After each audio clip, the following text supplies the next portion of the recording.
యేసు ప్రభు చెప్తాడండి ఒక ఉపమానం. ఇది చాలా ప్రాముఖ్యమైన ఉపమానం అంటాడు. It's talks about the times and the season. అయ్యా, ఇంకో ఏడాది సమయం, because every year has 4 seasons.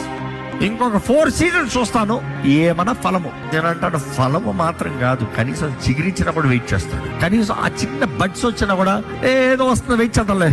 కానీ ఫలం లేదంటే ఏమంటాడు తెలుసా? నేనే నరికి పడేస్తా. యేసు ప్రభు అక్కడ మాట్లాడేది మన గురించే. ఇన్ హిస్ వినియార్డ్, ఆ ద్రాక్ష తోటలో మనం ఉన్నాం, అడ్డంగా ఉన్నాం. ఇదిగో నీ జీవితం ఉంది, అడ్డంగా ఉంది. ఇదిగో దేవుడు ఇచ్చాడు కృప, దేవుడు ఇచ్చాడు రక్షణ, దేవుడు ఇచ్చాడు ఈ కుటుంబం, దేవుడు ఇచ్చాడు ఈ అవకాశం. ఏం చేస్తున్నావు? ఏమైనా మేలుందా? ఏమైనా ఫలం ఉందా? నీ జీవితం విధానంలో ఏమైనా మార్పు ఉందా?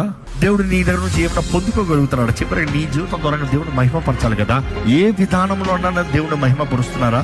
Is God being glorified through your life or it's all about you?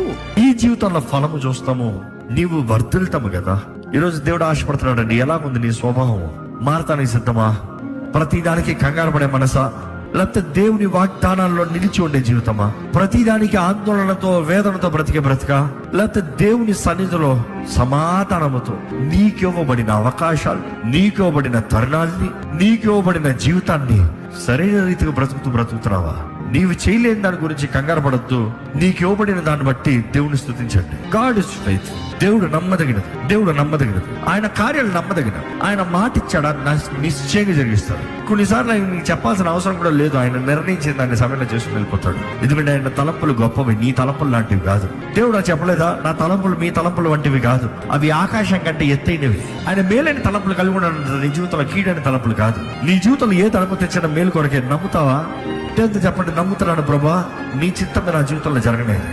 నీ ఏ స్థితిగతులను నడిపించినా, ఏ పరిస్థితులను తీసుకెళ్ళినా నమ్మకంగా బ్రతుకుతానయ్యా. నా హృదయాన్ని కాపాడుకుంటా, నా జీవితాన్ని కాపాడుకుంటా, నా స్వభావాన్ని కాపాడుకుంటా, నేను మాట్లాడే విధానాన్ని కాపాడుకుంటా, నేను తలంచే విధానాన్ని ఆపుకుంటా.